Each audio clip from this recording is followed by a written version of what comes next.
Hey guys, it's Mike, the Wrestling Guy Smith, and you guys are watching All in Wrestling, the premier wrestling TV show that focuses on NXT, Raw, Smackdown, 205, AEW, and many more.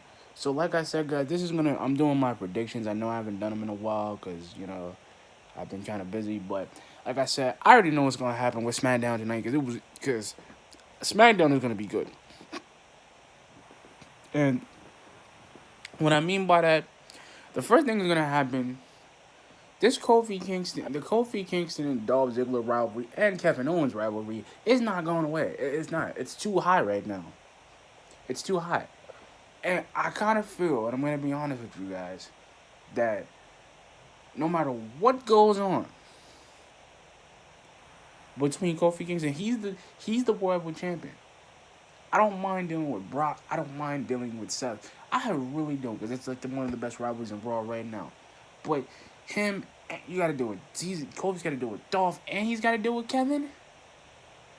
And the thing is, Kevin is not really gonna work with Ziggler. He's only using him to get the title, really. But I mean, look, I don't really get to say this, guys. But look, here's my thought about this: is that everything that's happened at the Super Showdown, the greatest match, which is the Goldberg, because he's coming out tonight on SmackDown, and I just feel like, you know what? I like this rivalry. I like the fact that Kofi is becoming the champion that we needed. And it's not just and this is the thing. I don't mind AJ Styles being champion. I don't mind. But I've already seen what he can do with the World Heavyweight title and TNA. I've just seen him do so much. And Kofi's the guy that I've never seen, but he takes it.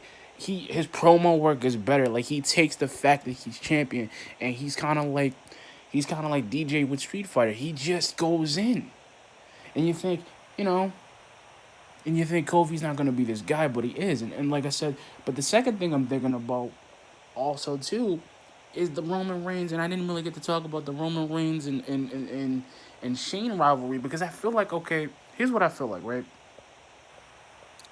I feel that the Roman Reigns and Shane McMahon rivalry is kind of like the Stone Cold Steve Austin rivalry with Mr. McMahon back in the Attitude Era. And that's great to reintroduce it into a different form because it's Shane and it's not Mr. McMahon because I don't know why I don't like it, but I don't like it because it's like, Shane, you're gonna make Roman's life a living hell because you're Shane McMahon and you're trying to do the same thing with Stone Cold and Vince McMahon. And I see that every week we've seen it.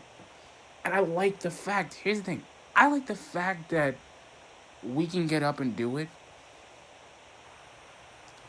But I also don't like the fact that we got guys in there. And you know what? This is what I mean. SmackDown does a little bit better with Raw because the fact of the matter is they don't, like, I'm mad they don't have the revival, and the revival are being used a little bit more with this rivalry, but they're kind of not being used. And Elias is actually getting heel heat, but he's getting face heat, but he's getting heel heat. And here's the thing I don't understand, you know. And I'm gonna talk about my third prediction. My third prediction is I think at the end of the day, Finn's gonna be in the Intercontinental Champion, and Andrade and Finn are gonna have that rivalry. They're gonna keep having it. I think, I really think that the Iconics, and this is my fourth prediction too, but I'm gonna make that soon. Like I said, I think Finn being on SmackDown is really good for him because he's got a lot of hype. He's got a lot of his power ranking has been up too. He's been low because he was low on Raw. I think on Raw. I think he was like maybe like 60 and 65. He's never 65. He's just like 90, 89, 90, 91 really high. And I just feel like and I'm gonna talk about the Iconics. I gotta jump into them too. Like I said, guys, it's gonna be a little bit of a short prediction video, but I'm gonna talk a little bit more with the review. I just feel like, what are the Iconics doing? Like, that's my question. What are they doing? Because I feel like the Iconics don't do anything, and I feel like they're a waste of a call up, in my opinion, because they don't really do anything. They're kind of like they're really kind of like they're just used for comic relief, and that's what I kind of feel like with the Iconics. They're just using for comic relief, really, because he's not doing any. They're not doing anything with those titles ever since they won them at WrestleMania, and I just feel like I just feel like guys like what are they doing with the Iconics? I don't know. Like it's good to put them against Asuka and Kairi Sane because Asuka and Kairi Sane can bring people. They can bring people. They could bring people from NXT and put them in tag teams too. And I think it would be good. I would actually like Alexa Bliss and Nikki Cross to be on SmackDown, but Sorry, I didn't catch that. I don't see it with Alexa Bliss. I don't. I don't see it because it's a lot, you know.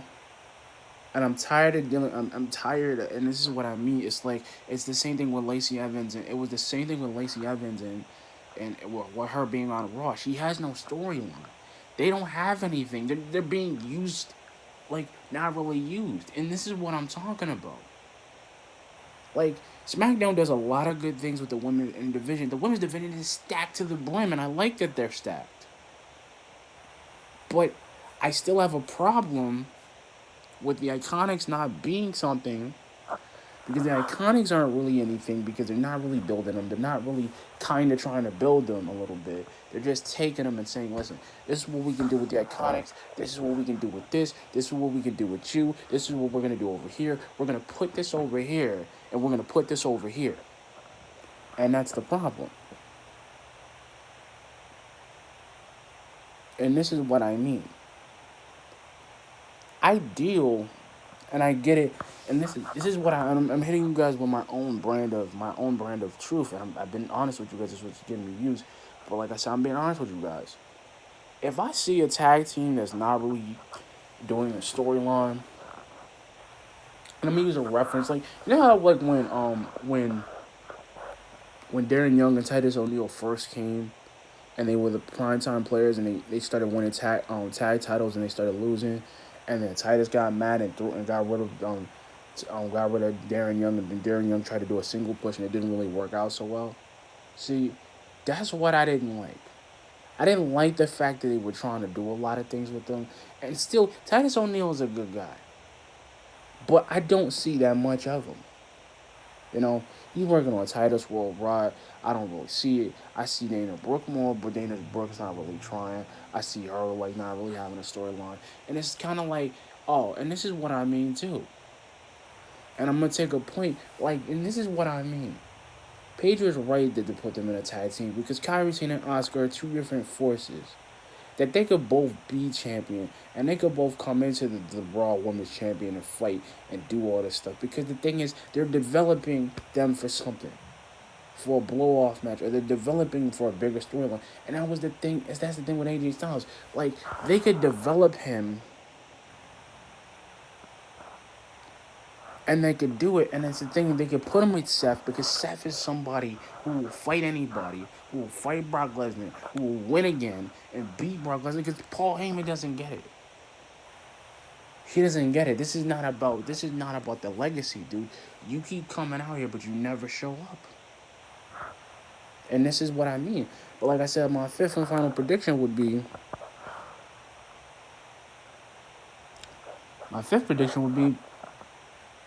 Goldberg does something, beats Undertaker, but Goldberg will make a statement. He'll make a promo.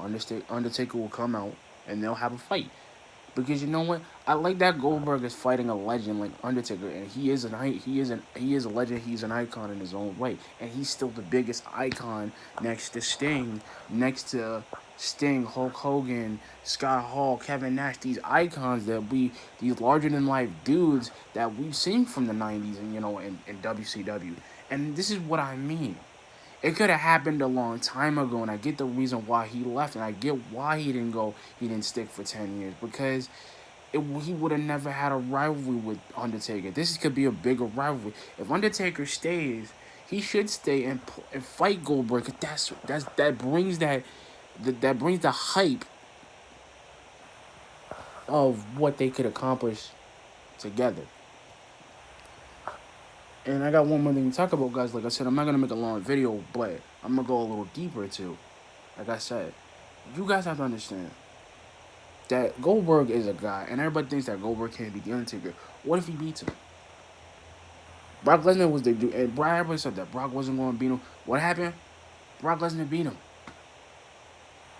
and because Brock Lesnar he was a different ball game, and they knew it. He beat him a couple of times. He beat him in 2003, and he beat him. And this is what I'm talking about.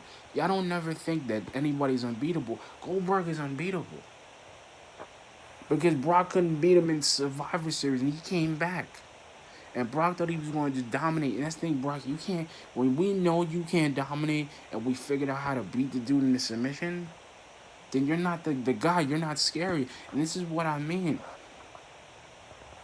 I'm taking a piece of what Seth Rollins said. The morale is low. But on SmackDown, the morale is high.